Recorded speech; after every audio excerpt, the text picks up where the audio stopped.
Hello students, my name is Abhishek Singh Solanki. I am maths faculty from resonance adventure. आज हम start करेंगे हमारा जो first and second chapter है real number and polynomial. This is a one short video और यहाँ पर हम सीखेंगे इन दोनों ही चैप्टर्स के बारे में. ठीक है, तो स्टार्ट करते हैं. हमारा जो सिलेबस में है. ठीक है, number first fundamental theorem of arithmetic. ठीक है, तो देखो बेटा ये हमारा फर्स्ट चैप्टर है रियल नंबर, और जो आपका इसके पहले वाला कुछ पोर्शन भी है इसमें उसको रिमूव कर दिया है सीबीएसई ने. तो जहां से स्टार्टिंग है वहीं से हम स्टार्ट कर रहे हैं. फंडामेंटल थ्योरम ऑफ अर्थमेटिक आपने इस चैप्टर में फंडामेंटल थ्योरम ऑफ अर्थमेटिक के बारे में पढ़ा होगा. ठीक है, देखते हैं क्या होती है theorem. Every composite number can be expressed as a product of primes. ठीक है, एवरी कंपोजिट नंबर क्या बोला गया है इसमें कि every composite number product of its prime and its factorisation is unique. उसका जो फैक्टराइजेशन होता है वो क्या होता है, यूनिक होता है. Except for the order in which the prime factor occurs. ठीक है, ओके, इसका भी मीनिंग भी समझते हैं अपन. एचसीएफ एंड एलसीएम का सबसे पहले अपन यहां पर मीनिंग समझें. तो फंडामेंटल थ्योरम ऑफ अर्थमेटिक आपको क्या बताती है कि every composite number can be expressed as a product of its prime. Prime factorisation हो जाता है उसका. ठीक है, कंपोजिट नंबर हम किस तरीके से निकालते हैं, किस तरीके से फाइंड आउट करते हैं, इसके लिए हम पूरा एक एग्जांपल लेंगे यहाँ पर. और सेकंड यहाँ पर बी जो पार्ट है वो है आपका एचसीएफ एंड एलसीएम पर. तो देखते हैं एचसीएफ क्या होता है और एलसीएम क्या होता है. जैसा कि आप जानते हैं कि एचसीएफ की जो फुल फॉर्म होती है highest common factor and this is a least common multiple. ठीक है, और छोटी क्लासेस में जब आप एचसीएफ और एलसीएम के बारे में पढ़ते हैं तो एचसीएफ जो आप फाइंड आउट करते हैं निकालना वो आप देखते हैं फैक्टर से. ठीक है, फैक्टर्स. और एलसीएम हम निकालते हैं जब हम मल्टीपल्स पढ़ते हैं. पहले हम फैक्टर और मल्टीपल्स पढ़ते हैं, उसके बाद में एचसीएफ और एलसीएम के बारे में सिखाया जाता है. क्लियर. देखते हैं यहां पर क्या है. HCF and LCM of numbers can be determined by prime factorization. This is nothing but an application of the fundamental theorem of arithmetic. ठीक है, फंडामेंटल थ्योरम ऑफ अर्थमेटिक देखो क्या बोलती है. तो ये वाले जो दो पोर्शन है अपने पास में जिसमें हम एलसीएम और एचसीएफ की बात करेंगे. एचसीएफ देखो क्या होता है, product of the smallest power of each common factor.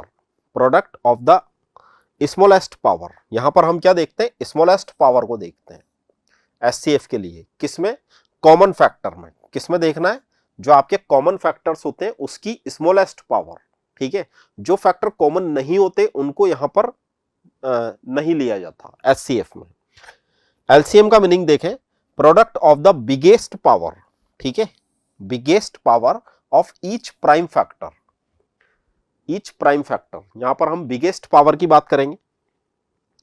Late a and b be natural number. ठीक है, then their HCF multiply LCM equal a multiply b होता है. एनी टू नंबर, कोई भी दो नंबर है उनका प्रोडक्ट आप कर रहे हैं और उनका एचसीएफ और एलसीएम आपने फाइंड आउट कर रखा है, तो ये दोनों आपस में बराबर होते हैं. मतलब एलसीएम मल्टीप्लाई एचसीएफ, यहां पर मल्टीप्लिकेशन साइन भी लगा सकते हैं अपन. ठीक है, वो product of two numbers in दोनों के इक्वलेंट होता है जिनके हम एचसीएफ और एलसीएम फाइंड आउट कर रहे हैं. Clear. LCM is always divisible by HCF. ठीक है, एलसीएम ऑलवेज डिविजिबल होगा एचसीएफ से. तो मैं इसको इस तरीके से भी ले सकता हूं कि जो एचसीएफ होता है, ठीक है, वो एक फैक्टर होता है एलसीएम का. ठीक है, एचसीएफ एक फैक्टर भी होता है. ठीक है, क्लियर. तो आगे बढ़ते हैं और लेते हैं अपना फर्स्ट नंबर क्वेश्चन कि check 6 power n can end with the digit 0 for any natural number. Okay, तो देखो हम इसको किस तरीके से सॉल्व करेंगे. हम यहां पर कुछ इस तरीके से लिख सकते हैं कि एनी पॉजिटिव इंटीजर. सॉल्यूशन देखें इसमें, एनी पॉजिटिव इंटीजर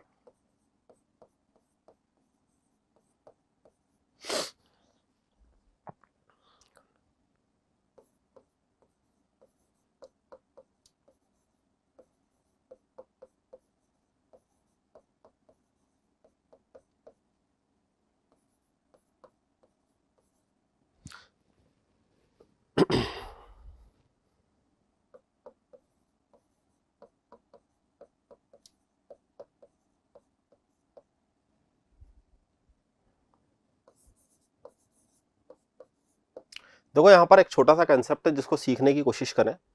हमारे को यहाँ पर ये पूछा गया कि 6 पावर n, मतलब अगर मैं 6 पर, n क्या है, कोई सा भी एक नेचुरल नंबर हो सकता है, तो अगर मैंने 6 पावर 1 लगाया तो 6 मिलेगा मुझे, ठीक है। 2 लगाया तो मुझे यहाँ पर मिलेगा 36, 3 लगाया तो फिर मुझे यहाँ पर मिलेगा 216, ठीक है। तो इसी तरीके से हम आगे बढ़ रहे हैं, इसी तरीके से हम आगे बढ़ रहे हैं। आप देखो 6 पावर अगर मैंने 1 लगाया तो मेरी यूनिट डिजिट 6 थी, यहां पर भी 6 है, यहां पर भी 6 है, तो हम इसको प्रूव करके दिखाना चाहते हैं। हम बताना चाहते हैं कि यहां पर क्या 0 आ सकता है, क्या इसकी यूनिट डिजिट 0 आ सकती है, ठीक है। And with digit 0, and with digit 0 का मतलब इसकी यूनिट डिजिट पर हम यहां पर कमेंट करना चाह रहे हैं, ठीक है। तो देखो हमने क्या लिखा, any positive integer ending with digit 0 is divisible bye 5, okay. And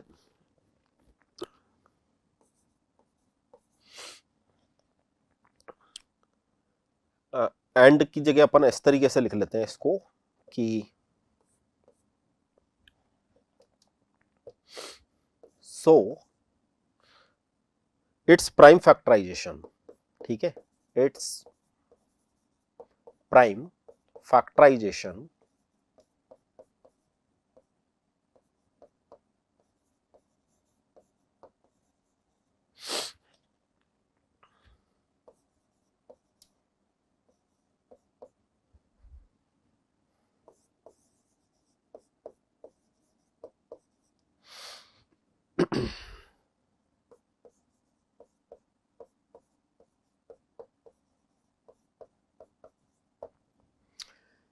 मतलब इसका जब हम प्राइम फैक्टराइजेशन करेंगे तो मस्ट है कि 5 तो आना चाहिए उसमें प्राइम एक, ठीक है।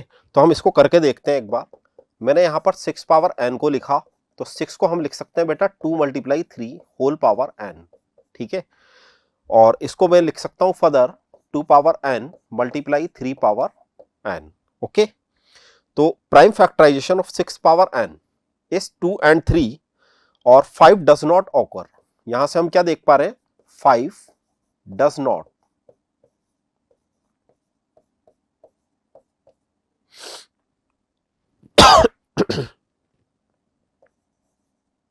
यहां से 5 ऑकर नहीं हो पा रहा है, इसका मतलब 6 power n does not and with digit 0, does not and with digit 0, ठीक है। तो इतना कुछ तो हमारे को यहां पर लिखना ही पड़ेगा। यहाँ पे मैं एक लाइन और लिख सकता था, इसमें हम कुछ इस तरीके से एक्सप्लेन कर सकते थे इसको कि prime factorisation of 6 power n is 2 and 3 and 5 does not occur in the prime factorisation of 6 power n, ठीक है। तो अगर यहाँ पर 5 ऑकर नहीं होता, 5 बन ही नहीं रहा यहाँ पर आप देख पा रहे हैं कि यहाँ पर 2 बनेगा या फिर 3 बनेगा, ठीक है। अब डिजिट 0 कब हो सकती है, डिजिट 0 उस केस में हो सकती थी कि भाई 2 तो चलेगा, 2 के साथ में 5 भी होता 3 की जगह पर, ठीक है। तो हमारे पास में यहां पर डिजिट 0 हो सकती थी। क्लियर, क्वेश्चन क्लियर हुआ। नेक्स्ट क्वेश्चन के लिए बढ़ते हैं आगे।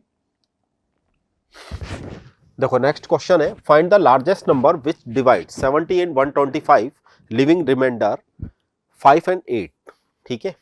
तो देखो क्वेश्चन में बोलना क्या चाह रहा है, फाइंड द लार्जेस्ट, ठीक है। जब भी हमारे को लार्जेस्ट नंबर की बात करी जाती है, इसका मतलब हमारे पास में जो रिक्वायरमेंट है, रिक्वायर्ड नंबर इज लार्जेस्ट। जब भी आपसे लार्जेस्ट नंबर की बात की जाती है, so problem is related to HCF, problem is related to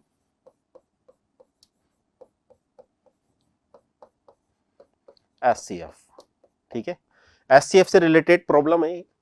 एक बार इसको करके देखते हैं क्या बोला इस क्वेश्चन में कि लार्जेस्ट नंबर, जो एक ऐसा लार्जेस्ट नंबर हम फाइंड करना चाहते हैं जिससे हम 70 and 125 को अगर डिवाइड करते हैं तो हमारे पास में रिमाइंडर कितना बचना चाहिए, 5 and 8। तो मुझे यहां पर सबसे पहले तो 70 - 5 कर लेना चाहिए, 65 आता है, एंड 125 इसमें से 8 माइनस कर लेना चाहिए, कितना आता है 117। और फिर हम यहां पर निकालना चाहते हैं एचसीएफ ऑफ 65 एंड 117। तो आप SCF निकालने के बहुत सारे मेथड्स पढ़ते हैं बचपन से, जो छोटी क्लासेस में आप पढ़ करके आते हैं। आप सीधे सीधे SCF निकाल सकते हैं, अलग अलग मैं इनके प्राइम फैक्टर बना दूं। और जैसा कि अभी हमने उसकी एक डेफिनेशन देखी भी थी कि जिसमें हमने जो स्मॉलेस्ट पावर होती है, ठीक है, प्राइम फैक्टर्स की, उसको हम ले लेते हैं, जो स्मॉलेस्ट पावर होती है उसको हम कॉमन ले लेते हैं, ठीक है, और उससे हम SCF बता सकते हैं। एक होता है हमारे पास में डिवीजन मेथड। डिवीजन मेथड को एक बार मैं एक्सप्लेन कर देता हूं यहां पर। डिवीजन मेथड में देखो बेटा क्या करते हैं, हम इस तरीके से डिवाइड करना स्टार्ट करते हैं।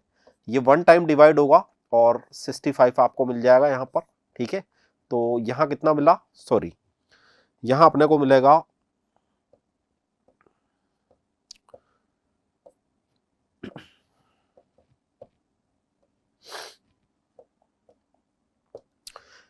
यहाँ अपने को मिलेगा 2 और यहाँ अपने को मिलेगा 5, ठीक है। फिर मेथड क्या बोलता है कि ये जो 65 था जिससे आप डिवाइड कर रहे थे, इसको अब डिवाइड करें आप। तो अगेन ये 1 टाइम डिवाइड होगा और यहाँ पर कितना आ जाएगा, 52 आ जाएगा, ठीक है। 5 - 2 करेंगे तो 3 आ जाएगा और यहाँ पर आ जाएगा 13। अब ये जो आपका 52 है, इसको आप अगेन इससे डिवाइड करेंगे तो ये 4 टाइम डिवाइड होगा और 52। ये प्रोसेस कब तक चलाते हैं, जब तक हमारे को 0 नहीं मिल जाता, ठीक है। और लास्ट टाइम जिससे हमने इसको डिवाइड किया वही आपका यहाँ पर SCF होता है। मतलब आपको यहाँ पर SCF कितना मिलना चाहिए, 13, ठीक है। SCF यहाँ पर कितना मिलना चाहिए, 13। क्लियर। नेक्स्ट क्वेश्चन की तरफ मूव होते हैं। देखिए next question, explain why 3 × 5 × 7 + 7 is a composite number. जैसा कि हमने कंपोजिट नंबर, जो फंडामेंटल अर्थमेटिक थ्योरम हमने यहां पर पढ़ी है, फंडामेंटल थ्योरम ऑफ अर्थमेटिक, ठीक है, उसी पर ये क्वेश्चन बनाया हुआ है। यहां पर हम ये एक्सप्लेन करेंगे, ये बताएंगे कि ये कंपोजिट नंबर क्यों है, किस तरीके से ये एक कंपोजिट नंबर है। ओके, तो मेन कंसेप्ट यहां पर देखो क्या होता है कि number which is not prime. इस क्वेश्चन के लिए अगर मैं आपको बोलूं कि एक मेन कंसेप्ट भी यहां पर काम कर रहा है, तो कौन सा कंसेप्ट यहां पर काम कर रहा है, इस पर भी ध्यान दें।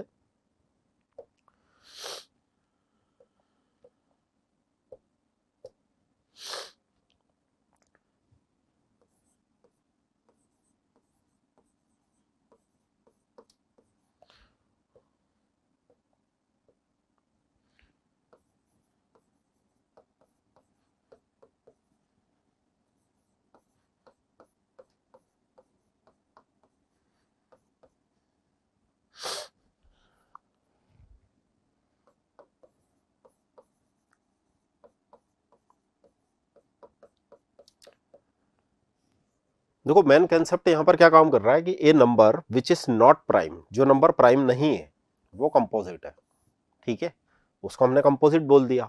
अब देखो इसको मैं थोड़ा सा एक्सप्लेन करता हूं। ये आपके पास में इस तरीके से लिखा हुआ है 3 × 5 × 7 + 7, ठीक है। हम ऑल ओवर यहां से 7 एक कॉमन ले सकते हैं।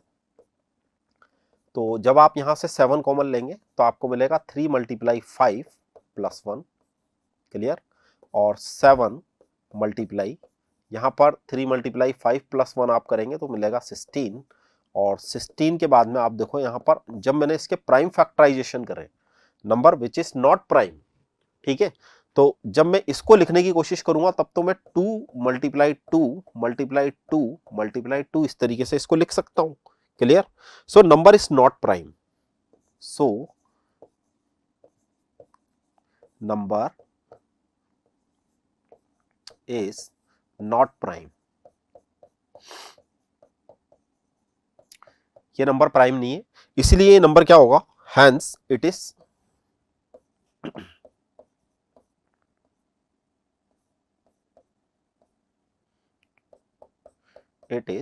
कंपोजिट। ये नंबर प्राइम नंबर नहीं है तो ये नंबर क्या बनेगा, कंपोजिट नंबर बन जाएगा, ठीक है, क्लियर हुआ। आगे बढ़ते हैं। देखो नेक्स्ट क्वेश्चन है, on a morning walk 3 person step off together and their step measure 40 centimetre. First step मतलब फर्स्ट पर्सन की एक स्टेप, फिर 42 एंड 45 सेंटीमीटर रेस्पेक्टिवली। 3 पर्सन है, स्टेप की जो एक लेंथ यहां पर आपको गिवन है वो सेंटीमीटर में गिवन है। What is the minimum distance, ठीक है, each should walk so that each can cover the same distance in the complete step. ठीक है, क्या बोला, मॉर्निंग वॉक में 3% step off together the measure, कुछ इस तरीके से हमने मेजर किया। What is the minimum, what is the minimum, अभी हमने एक एससीएफ पर क्वेश्चन किया था, उसमें कुछ था मैक्सिमम से रिलेटेड। ठीक है, यहां पर हम मिनिमम डिस्टेंस की बात करेंगे। मिनिमम डिस्टेंस की आपको जब भी कुछ क्वेश्चंस मिलते हैं या मिनिमम डिस्टेंस या मिनिमम से रिलेटेड कोई क्वेश्चन अगर आपके सामने है, तो मेन कंसेप्ट होता है कि हम उसका एलसीएम फाइंड आउट करेंगे। ठीक है, और मैक्सिमम के लिए हम एचसीएफ फाइंड आउट करते हैं। क्लियर हुई बात? तो देखो इस क्वेश्चन को हम किस तरीके से करेंगे, मिनिमम डिस्टेंस कवर। ठीक है, तो हम एचसीएफ सॉरी एलसीएम निकालते हैं। इस तरीके से मैं लिख भी देता हूं यहां पर, मिनिमम डिस्टेंस कवर। ठीक है, मिनिमम डिस्टेंस जो कवर करेगा उसके लिए हम क्या निकालेंगे, एलसीएम निकालेंगे। तो आप सबसे पहले तो यहां पर 40, इसके डायरेक्ट में प्राइम फैक्टर कर देता हूं। तो 40 होता है अपना 8 मल्टीप्लाई 5, 8 को आप लिख सकते हैं 2 पावर 3 और इसको लिख सकते हैं 5। फिर है मेरे पास में 42 जिसको आप लिख सकते हैं 6 मल्टीप्लाई 7, 6 को हम लिख सकते हैं 2 मल्टीप्लाई 3 मल्टीप्लाई 7। ओके, और फिर है हमारे पास में 45 जिसको आप लिख सकते हैं 9 मल्टीप्लाई 5 और 9 को लिखा जा सकता है 3 स्क्वायर और मल्टीप्लाई 5। क्लियर, ये मैंने इसके प्राइम फैक्टराइजेशन किए। अब चूंकि मुझे एलसीएम निकालना है तो मुझे बिगेस्ट पावर देखनी होती है। ठीक है, प्राइम फैक्टर के अंदर जो बिगेस्ट पावर होती है उसको देखना होता है। तो देखो यहां पर बिगेस्ट पावर के लिए मैं अंडरलाइन कर देता हूं, 2 पावर 3 आपका बिगेस्ट है। ठीक है, इन सब में 2 नहीं आ रहा, लेकिन मुझे यहां पर बिगेस्ट पावर देखनी होती है। ठीक है, 2 पावर 3, 3 की अगर बात करें तो 3 स्क्वायर, 3 पावर 2, 2 पावर 3 बिगेस्ट है, 3 पावर 2 भी बिगेस्ट है, 5 पावर 1 आ रहा है, 5 पावर 1 यहां पर भी आ रहा है, तो 5 को भी लेंगे, 7 को भी लेंगे। ठीक है, तो आपका जो एलसीएम यहां पर फाइंड आउट आप करेंगे वो किस तरीके से होगा, 2 पावर 3 होगा, 3 स्क्वायर होगा, 5 होगा एंड 7 होगा। क्लियर, एक बार इसको मल्टीप्लाई करें तो ये बनेगा 8 मल्टीप्लाई 9 मल्टीप्लाई 5 मल्टीप्लाई 7। ओके, 2520। जब आप इसको मल्टीप्लाई करेंगे तो आपको कुछ ये आंसर देगा। क्लियर, क्लियर हुआ इतना? ये क्वेश्चन था हमारा एलसीएम से रिलेटेड। कुछ क्वेश्चन जो अभी इससे पहले हमने किए उसमें हमने कंपोजिट नंबर और एचसीएफ को एक्सप्लेन किया। ठीक है, आगे बढ़ते हैं। देखिए नेक्स्ट जो क्वेश्चन है, ये भी जब अभी हमने फंडामेंटल थ्योरम ऑफ अर्थमेटिक पढ़ा था उसमें हमने एलसीएम और एचसीएफ में एक रिलेशनशिप पढ़ी थी। ठीक है, यहां पर हम वेरीफाई करेंगे रिलेशनशिप को। पहले क्वेश्चन को पढ़ते हैं। क्वेश्चन है, find the LCM and HCF of 510 and 92। आपके पास में दो नंबर्स हैं। ठीक है,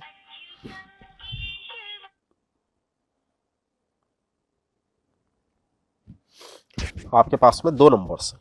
clear,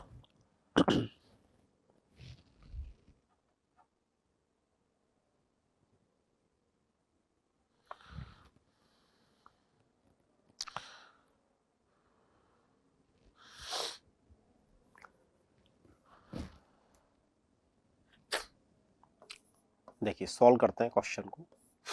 find the LCM and HCF. तो मेरे पास में जो दो नंबर्स हैं उसके लिए मैं पहले एलसीएम निकाल लेता हूं, फिर एचसीएफ निकाल लेता हूं। सबसे पहले मैं इसके प्राइम फैक्टर्स बना रहा हूं। ठीक है, 510, तो प्राइम फैक्टर इसका क्या क्या बन सकता है भाई? तो 51 मल्टीप्लाई 10 कर दिया अपन ने, 10 को हमने लिख दिया 2 मल्टीप्लाई 5 और 51 को हम रख सकते हैं 17 और 2। तो अपने पास में 2 बनेगा, 3 बनेगा, ठीक है, और 5 बनेगा और 17 बनेगा। ठीक है, आप लोग चाहें तो आप जैसे प्राइम फैक्टर करते हैं, ठीक है, प्राइम फैक्टर आप लोग जिस तरीके से करते हैं आप बिल्कुल उसी तरीके से करें। 2 से डिवाइड करें पहले इसको, फिर अगेन ये 2 से 3 से जिससे भी डिवाइड होता है उससे आप डिवाइड करते जाएं और उसके प्राइम फैक्टर्स करते जाएं। ठीक है, मैं इनको डायरेक्ट लिख रहा हूं। और सेकंड नंबर है मेरे पास में 92। तो अगर मैंने इसका हाफ किया तो क्या क्या मिलेगा अपने को, अपने को मिलेगा 23 मिल सकता है और 2 पावर 2 मल्टीप्लाई 23, ठीक है, यही मिलेगा। अब मैं इसका एलसीएम लिख रहा हूं, उसके बाद में मैं इसका एचसीएफ लिखूंगा। तो देखो एलसीएम हम किस तरीके से लिखते हैं, जैसा कि अभी हमने थोड़ी देर पहले देखा कि बिगेस्ट पावर, तो बिगेस्ट पावर 2 पावर 2 है, उसके बाद में 3 है, 5 है, 17 है और 23 भी है, ठीक है।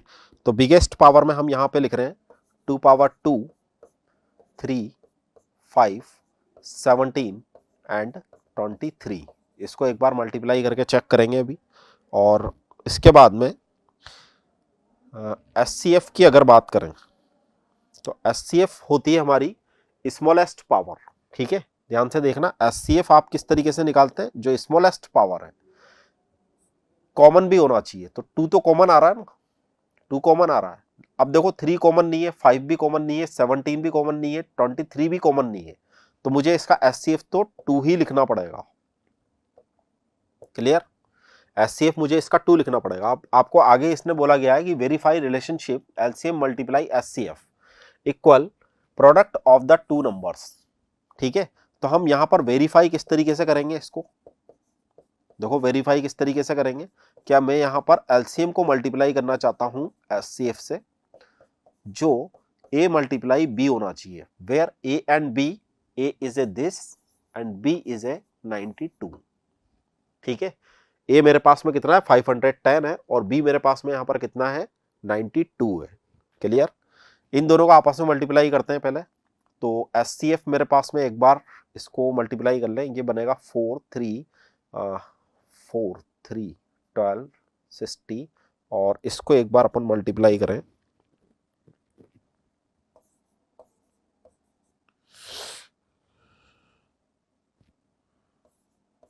ठीक है। और आप इन दोनों को भी एक बार आप मल्टीप्लाई करके देखें। देखो आपका जो एलसीएम आ रहा है वो आ रहा है 23,460, इसको आप 2 से मल्टीप्लाई करें और एक बार आप 510 को 92 से मल्टीप्लाई कर दें, ठीक है। तो आपको ये दोनों क्वांटिटीज आपस में इक्वल मिल जाना चाहिए। जैसे ये इक्वल मिलती है तो ये वेरीफाई भी हो जाता है, ठीक है। क्लियर हुआ, आगे बढ़ते हैं। प्रूफ ऑफ इरेशनलिटी, इसी चैप्टर का एक बहुत इंपॉर्टेंट पार्ट होता है इरेशनलिटी, ठीक है।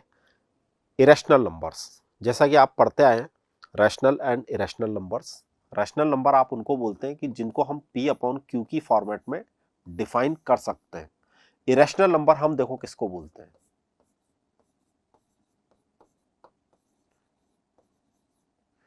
इरेशनल नंबर हम उसको बोलते हैं a number can be written can not be written in the form of P upon Q which is irrational. और कोई भी नंबर अगर मैं पी अपॉन क्यू की फॉर्मेट में लिख सकता हूं, फॉर एग्जाम्पल मैंने लिख दिया भाई 2.5, इसको हम 5/2 लिख सकते हैं। मैंने कहीं पे लिख दिया 1.333, इस तरीके से हम आगे बढ़ रहे हैं, मतलब 1.3 बार लिख दिया, तो इसको भी हम पी अपॉन क्यू की फॉर्मेट में कन्वर्ट कर सकते हैं, इसको भी कर सकते हैं। लेकिन क्या मैं एक ऐसा नंबर 1.414213 और कुछ और आगे तक जा रहा है, ठीक है। ये वाला जो आपका नंबर होता है एक्चुअली ये √2 की अप्रॉक्स वैल्यू लिख दी मैंने, ठीक है, √2 की अप्रॉक्स वैल्यू है। ये वाला आपका जो नंबर होता है इसको आप इरेशनल नंबर बोलते हैं। और यही शायद हम इस क्वेश्चन में देखो प्रूव करना चाहते हैं कि √2 इज ए इरेशनल। तो कंसेप्ट क्या है इस क्वेश्चन का, इसको सीखने का कंसेप्ट एक सिंपल सा कंसेप्ट है कि जब भी हम किसी नंबर को इरेशनल प्रूव करना चाहते हैं, ठीक है,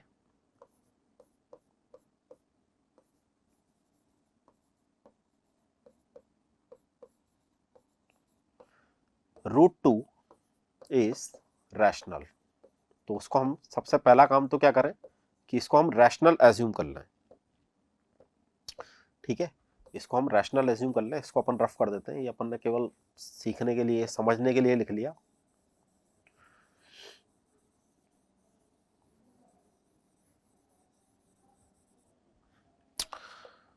सबसे पहला काम कि हम इसको रैशनल लिख लेते हैं अब मैंने इसको अगर रैशनल मान लिया तो अब हम कुछ यहाँ पर कैलकुलेशन करेंगे और कैलकुलेशन करने के बाद में हम ये बताएंगे कि ये रैशनल तो नहीं है, ठीक है। अब जो भी नंबर रैशनल नंबर होता है उसको हम P अपॉन Q की फॉर्मेट में लिख सकते हैं। इसका मीनिंग ये हुआ कि मैं यहां पर √2 की वैल्यू को small small a upon b लिख सकता हूं, ठीक है, वेयर a b आर को प्राइम, ठीक है, को प्राइम। कौन से नंबर होते हैं coprime? There are no common factor other than 1, ठीक है। नंबर कौन से होते हैं coprime? There are no common factor other than 1, मतलब जिनका HCF 1 आता है।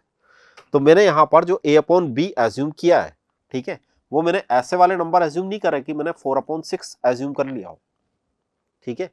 पहले मैं इनको कैंसिल आउट करूंगा, क्योंकि यहां तो अगर मैं HCF फाइंड आउट करूंगा तो मुझे 2 मिल जाएगा। पहले मैं इनको सिंपलेस्ट फॉर्मेट में लाऊंगा, मतलब 2/3, 2/3, ठीक है। ये दो ऐसे नंबर है आपके पास में जिसको हम बोलेंगे कि ये को प्राइम नंबर्स है, ठीक है, जिनका HCF क्या आता है? 1 आता है। तो यहां पर जब मैं इसको को प्राइम नंबर एज्यूम कर लूंगा, अब देखो यहां पर क्या होगा कि मैं b को इधर क्रॉस मल्टीप्लाई करूंगा, तो ये बनेगा आपके पास में √2 मल्टीप्लाई b इक्वल a, और फिर मैं बोथ साइड स्क्वायरिंग कर दूंगा। स्क्वायरिंग किया हमने। स्क्वायरिंग जब आप करेंगे तो थोड़ा सा इधर से लिखना स्टार्ट करते हैं। स्क्वायरिंग देखो जब आप करेंगे तो आपको मिलेगा 2b² इक्वल a², ठीक है। ये क्या इंप्लाइज करेगा? तो ये दो तरह की चीजें हम यहां पर लिख सकते हैं कि अगर मैंने कभी इस तरीके से कुछ लिख रखा है कि भाई 2b² की वैल्यू a² के इक्वलेंट है, ठीक है, ये भी एक किसी नंबर का स्क्वायर है, ये भी एक किसी नंबर का स्क्वायर है। ये क्या इंप्लाइज करता है कि a² 2 से डिविजिबल है, ठीक है, a² is divisible by 2, a² is divisible by 2। क्यों करता है एक बार आप सोच करके देखें। यहां 2 मल्टीप्लाई में मैं अपॉन में ले जा सकता हूं, a के अपॉन में जाएगा तो क्या बन जाएगा? a² अपॉन 2 बन जाएगा। वो क्या आंसर दे रहा है? b² आंसर दे रहा है। इसका मतलब a² एक ऐसी क्वांटिटी है जो 2 से डिविजिबल हो चुकी है, ठीक है, क्लियर। a² एक ऐसी क्वांटिटी है जो 2 से डिविजिबल हो चुकी है, जबकि a and b are coprime numbers थे। इसका मतलब ये तो किसी से डिवाइड थे ही नहीं, ठीक है, ये दोनों किसी से डिवाइड नहीं थे, ये तो को प्राइम नंबर थे, इनका तो HCF 1 आ रहा था। लेकिन अब मैं ये बोल रहा हूं कि नहीं भाई ऐसा नहीं है, ठीक है। तो मैं इसी बात को b के लिए भी देखना चाहता हूं, ठीक है, इसी बात को हम b के लिए भी देखना चाहते हैं। तो हम किस तरीके से देखेंगे? हम यहां पर कुछ इस तरीके से बोल सकते हैं कि भाई अगर ये a² डिविजिबल है 2 से, तो आपका a भी डिविजिबल होगा। a इज ऑल्सो डिविजिबल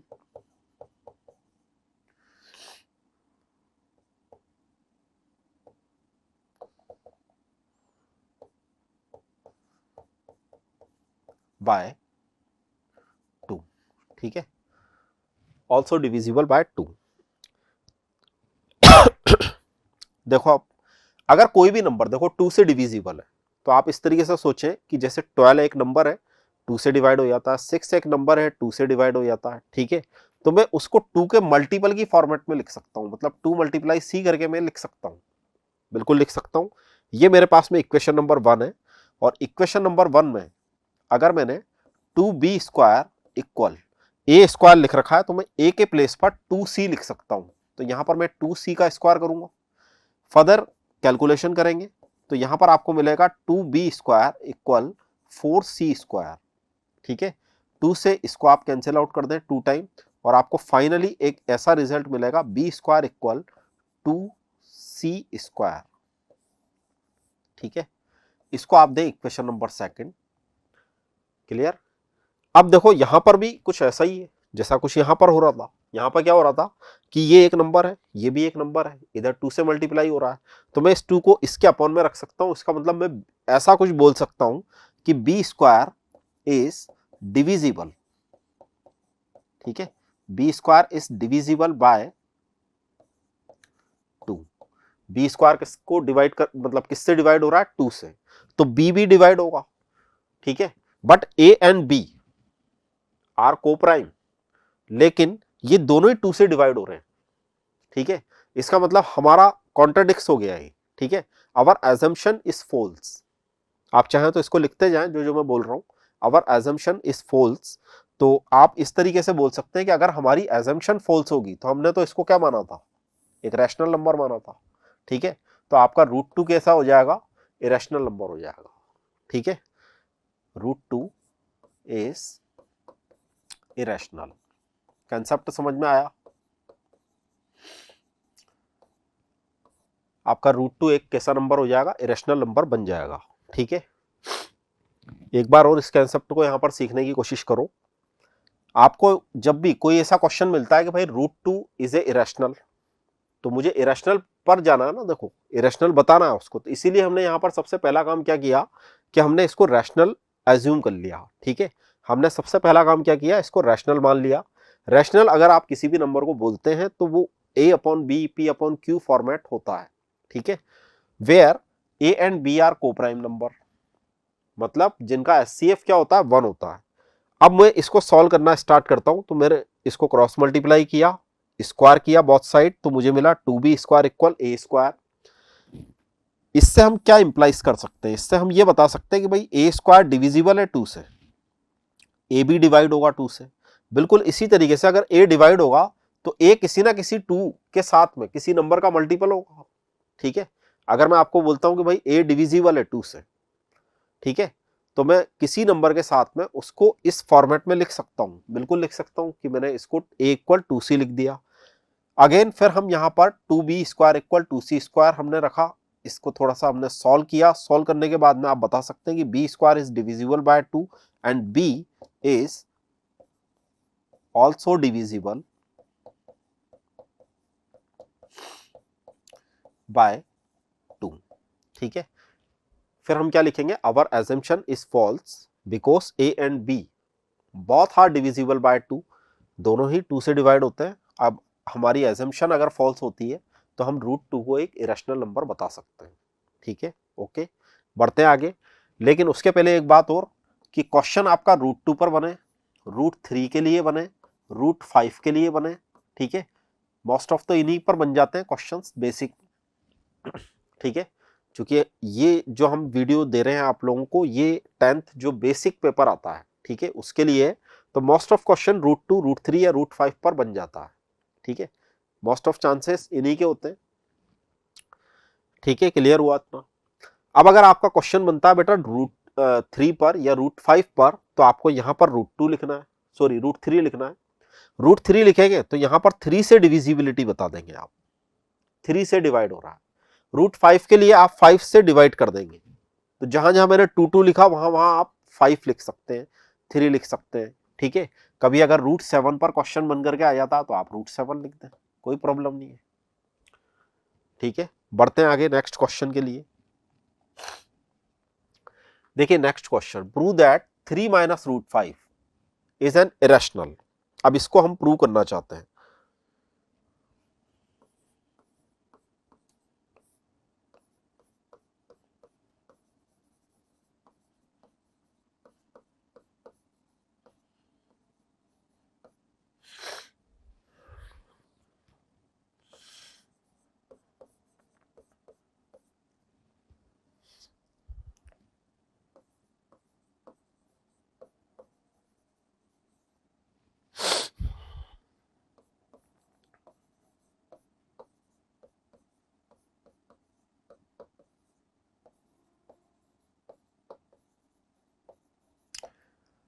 देखो यहां पर भी हमने वही काम किया, ठीक है। सबसे पहला मैंने क्या काम किया कि अगर मैं किसी भी नंबर को इरेशनल बताना चाहता हूं तो फिर मुझे उसको रैशनल मान लेना चाहिए। तो मैंने यहां पर 3 माइनस √5 को रैशनल नंबर एज्यूम कर लिया, ठीक है।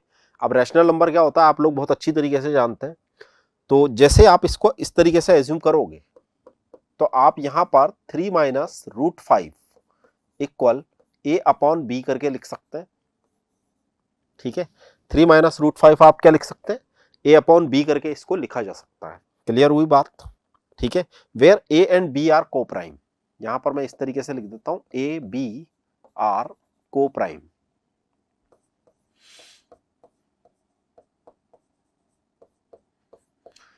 ये दोनों क्या है को प्राइम है। फिर हम यहां पर देखते हैं 3 माइनस, अब मैं देखो क्या कर रहा हूं, 3 माइनस ए अपॉन बी, चूंकि ए और बी तो मुझे दिख रहे हैं कि हाँ भाई कोई नंबर होंगे, और √5 को मैं उधर लेकर के जा रहा हूं। ठीक है, इसको हम थोड़ा सा और सॉल्व करते हैं फर्दर। इस नंबर को हम इस तरीके से लिख सकते हैं 3b माइनस ए अपॉन बी इक्वल √5।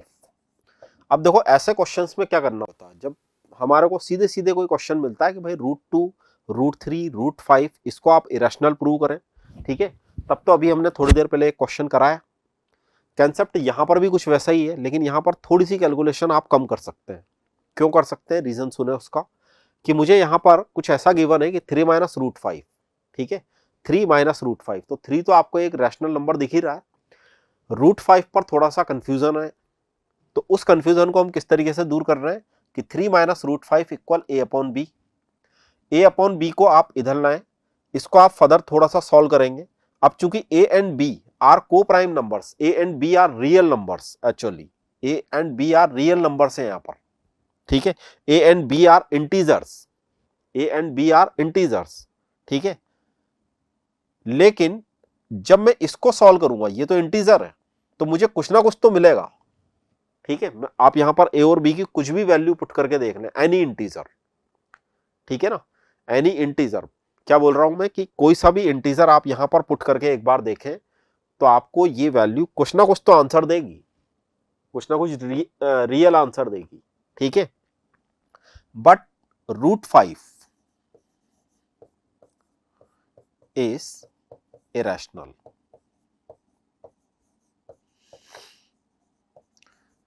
कैसे प्रूव करेंगे, तो जैसा अभी हमने √2 को प्रूव किया वैसे आप इसको भी प्रूव कर सकते हैं, लेकिन इस क्वेश्चन में इतनी भी जरूरत नहीं पड़ती, ठीक है, हमारे को यहां पर लिखना होता है केवल √5 is irrational, a and b are integer, तो ये तो रैशनल है, and a b are integers,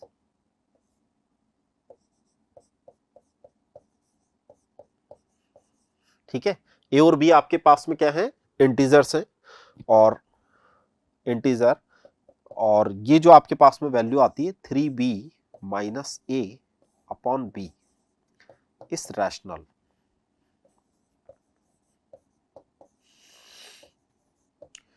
ये वैल्यू रैशनल आ रही है, ये वैल्यू इरेशनल है, तो ऐसा कभी हो सकता है कि एक रैशनल नंबर एक इरेशनल नंबर के इक्विवेलेंट हो?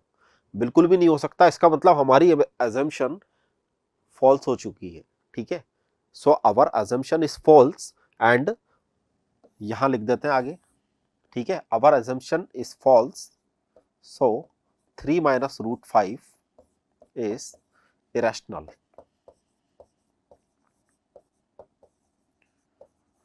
ये क्या बनेगा, एक इरेशनल नंबर बन जाएगा, ठीक है, क्लियर हुआ यहां तक? आगे बढ़ते हैं और देखिए आगे डेसिमल रिप्रेजेंटेशन। तो डेसिमल के बारे में जैसा कि हमने सीख भी रखा है आप लोगों ने, आप लोगों को डेसिमल की जब भी बात की जाती है, तो एक तो होता है आपके पास में रैशनल नंबर, इसको बहुत सिंपल तरीके से मैं बता देता हूं कि आप किसी भी रैशनल नंबर को p अपॉन क्यू की फॉर्मेट में डिफाइन कर सकते हैं। जैसे 2.5 एक नंबर है, इसको हम p अपॉन क्यू में कन्वर्ट कर सकते हैं, ठीक है, 1.3 बार इसको भी आप कन्वर्ट कर सकते हैं, लेकिन जैसे मैंने अभी एक नंबर लिख दिया था √2 के लिए, √3 के लिए, ठीक है, √2 √3 इनको आप नहीं कर सकते, ये इरेशनल नंबर्स हैं, √2 √3, ये होता है 1.732 और भी आगे जाता है, ठीक है। यहां पर देखो नंबर्स को एक बार आप ध्यान से देखें, और उस पर जो मैं सिखाने की कोशिश करूंगा उसको भी ध्यान से सुने। देखो बेटा यहां पर ये जो डेसिमल के बाद में आपको डिजिट्स दिख रही है, ठीक है, ये आपके पास डेसिमल के बाद में जो आपको डिजिट्स यहां पर दिख रही है, इन्फिनेटिव डिजिट्स है, यहां पर भी आपको बहुत सारी डिजिट दिखना चाहिए। 1.3 बार का यहां पर क्या बनेंगे कि 1.3333 इस तरीके से रिपीट हो रही है, ठीक है, ये नंबर क्या है, इसको हम कहते हैं टर्मिनेटिंग, क्या बोलते हैं,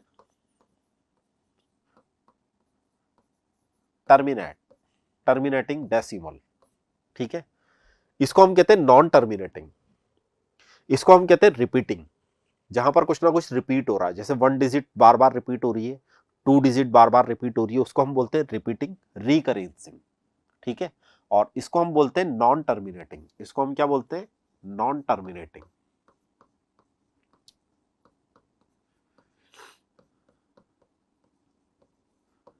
एंड नॉन रिपीटिंग,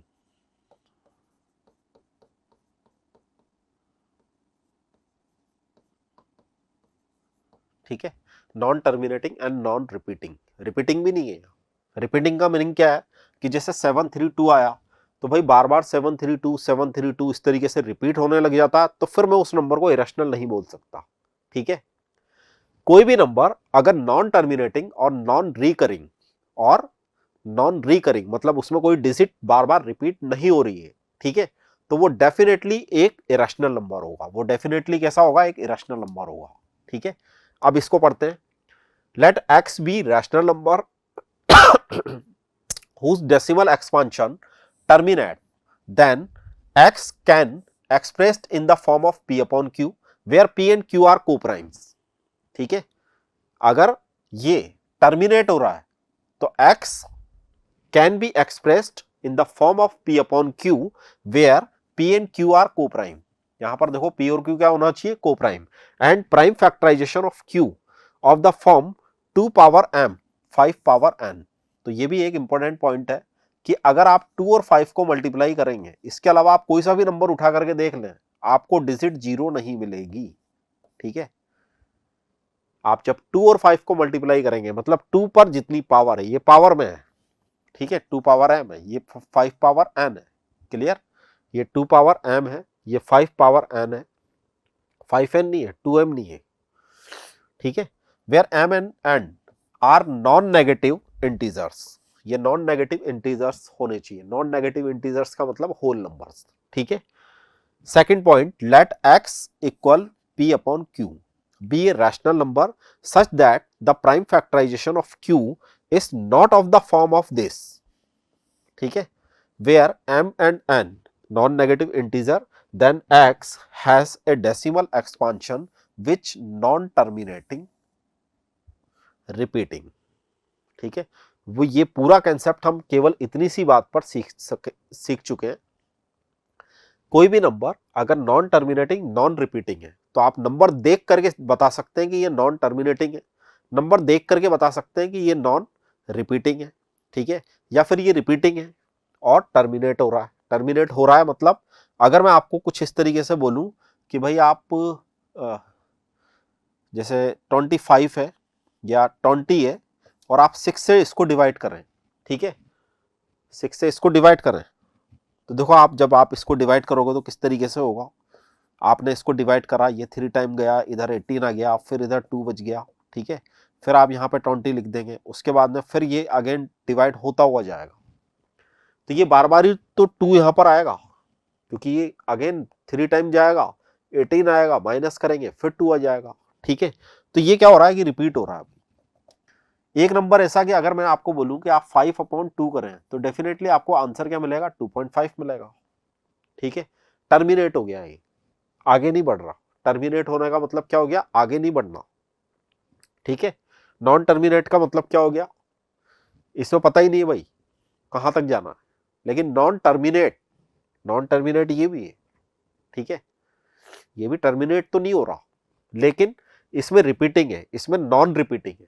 अगर non terminating non repeating decimal है आपके पास में तो उसको हम किस कैटेगरी में लेकर के चलते हैं, इरेशनल नंबर की कैटेगरी में लेके चलते हैं, ठीक है।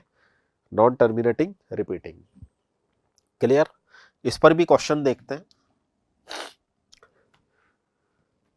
देखिए 8th number question, the decimal expansion of the rational number this will terminate after how many decimal places.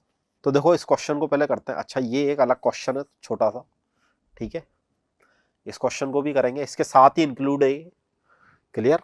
पहले इस क्वेश्चन की बात करते हैं कि हमारे पास में एक रैशनल नंबर है, तो देखो किस तरीके से मैं इसको सॉल्व करूंगा, इसका सॉल्यूशन देखें। आपके पास में नंबर है 14587 डिवाइडेड बाय 1250, ठीक है, 1250। इसको वही हम कुछ जो इसका डिनोमिनेटर है, ठीक है ना, क्योंकि अभी जो हमने पढ़ा वो हमने कुछ इसी तरीके की बात पढ़ी है कि यहां पर हम 2 पावर m और 5 पावर m या n जो भी हमारी पावर है, ठीक है, इस वाले एक फॉर्मेट में हम कन्वर्ट करने की कोशिश करते हैं। किसको? डिनोमिनेटर को। अगर हो जाता है तो वो टर्मिनेट होगा, डेफिनेटली होगा। अगर नहीं होता तो वो टर्मिनेट नहीं हो सकता, ठीक है। तो इसके हम फैक्टर्स करने की कोशिश करते हैं। तो कोई ये आपका बनेगा 5 पावर 4 और मल्टीप्लाई 2, और यहां पर है आपके पास में 14587। क्लियर? और 5 पावर 4 है, 2 पावर 1 है, तो 2 पावर 3 की यहां पर कमी है, तो मैंने 2 पावर 3 से इसको मल्टीप्लाई करा, ऊपर भी कर दें, ठीक है। तो ये आपका बन जाएगा 5 पावर 4, 2 पावर 4, और इसको अपन अगर मल्टीप्लाई करेंगे तो आपके पास में बनेगा 116696, ठीक है, 116696। यहां तक क्लियर हुआ? क्या पूछना चाह रहा है ये कि रैशनल नंबर, ये आपको एक रैशनल नंबर दे रखा है, will terminate after how many decimal places. ये कितने डेसिमल प्लेसेस के बाद में टर्मिनेट हो गया, ठीक है। मतलब मुझे डेसिमल के बाद में बताना है कि भाई कितने और डिजिट आएंगे। क्लियर? तो यहीं से मुझे वैसे तो आइडिया लग रहा है, क्योंकि पावर 4 है, अगर मैं 5 मल्टीप्लाई 2 करूंगा तो 10 आएगा, और 10 पावर 4 करूंगा, ठीक है, 10 पावर 4, तो मुझे मिलेगा 10,000। ये पॉइंट नहीं है, ध्यान रखें। और यहां पर है मेरे पास में 16696, तो आपको फाइनली यहां पर आंसर मिलना चाहिए 11.6696, लेकिन ये आंसर नहीं है हमारा, क्योंकि हमारा से उसने पूछा गया how many decimal places, there are 4 places, 4 decimal, ठीक है, 4 होगा इसका आंसर। 4 डेसिमल प्लेस के बाद में ये टर्मिनेट हो जाएगा। आप देखें यहां पर 11 के बाद में मैंने डेसिमल लगा दिया, फिर आपके पास में 1 2 3 और 4, ठीक है। तो कितने डेसिमल प्लेस हो गए यहाँ पर? 4 डेसिमल प्लेस हो चुके हैं। क्लियर? इस वाले क्वेश्चन को भी एक बार ध्यान से देखें, इसी के साथ में इंक्लूड है which of the following number has terminating decimal expansion. इनमें से कौन सा नंबर टर्मिनेटिंग डेसिमल एक्सपांशन हो सकता है? तो इसको देखो बहुत सिंपल तरीके से सीखने की कोशिश करो। यहीं पर इसको सीखने की अपन कोशिश करते हैं कि ये जो आपका नंबर है ये है 37/45, ठीक है। तो बेटा देखो 45 को हम क्या लिख सकते हैं? 9 मल्टीप्लाई 5 करके लिख सकते हैं, ठीक है। तो 9 को हम क्या लिख सकते हैं? 3 स्क्वायर और मल्टीप्लाई 5। अब 5 के साथ में यहां पर 3 आ गया, अगर 2 आ जाता तो ये टर्मिनेट हो जाता, ठीक है। 3 आ गया, जैसे अभी हमने बिल्कुल फर्स्ट में हमने एक क्वेश्चन किया था, 6 power n can end with digit 0, ठीक है। तो वहां पर भी हमारा एक प्राइम फैक्टर क्या बना था, यहां पर भी मेरा प्राइम फैक्टर ऐसा अगर बन जाता है तो टर्मिनेट होगा, अदरवाइज नहीं होगा, ठीक है। अगर हमारा डिनोमिनेटर कुछ ऐसी वाली फॉर्मेट में आ जाता है, मतलब 2 पावर कुछ भी हो, 5 पावर कुछ भी, उसको हम कंपेयर करके मल्टीप्लाई करके कुछ इक्वलेंट बना लेंगे, जैसा मैंने अभी बनाया, यहां पर भी बनाया, ठीक है। तो यहां पर हो नहीं सकता। क्लियर? यहां पर क्या होगा? ये टर्मिनेट हो जाएगा क्या? बिल्कुल नहीं होगा, ठीक है। एक बार इसको चेक करते हैं, यहां पर 2 भी है और 5 भी है, 5 पावर 6 और 2 पावर 3 है। इसको देखो किस तरीके से लिखूंगा मैं, 21, 2 पावर 3 है, 5 पावर 6 है, 2 पावर 3 की कमी है भाई, ठीक है। तो यहां पर भी 2 पावर 3 मतलब 8 से मल्टीप्लाई कर देते हैं इसको, ठीक है। जैसे आप इस कमी को पूरा करेंगे तो थोड़ा सा इसमें स्पेस ले लेते हैं अपन, इसको रफ करते हैं।